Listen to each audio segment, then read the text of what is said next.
ఏం కూర వండుతున్నావు అక్క? కోడిగుడ్ల కూరరా? అదే కోడిగుడ్లలో ఏం వేస్తావు ఇంకా? టమాటాలు వేస్తా. టమాటాలు వేస్తా. ఎట్లా వేస్తుంది ఇంకా? నాకు కోడిగుడ్లు అంటే ఉడకబెట్టినవి ఉండాలి కానీ ఉడకబెట్టి చేస్తే నప్పుడు ఒకటి రావద్దారు మరి. నాకు నచ్చదమ్మా. నాకు కూడా ఇష్టం ఉండదు. మరి మనోళ్ళ కోసం మనం అర్థం చేసుకున్నాం. అందుకే కోడిగుడ్ల కూర ఉంటున్నావా? ఎన్ని? 10 మందికి 10?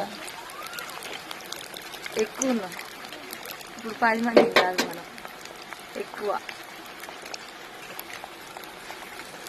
గుడ్ల కూర అయితే వండుతుంది. ఎగ్. నేను చికెన్ మటన్ ఈరోజు ఎగ్. కింద పోయినట్టు అనిపించింది నాకు వీడియోలో.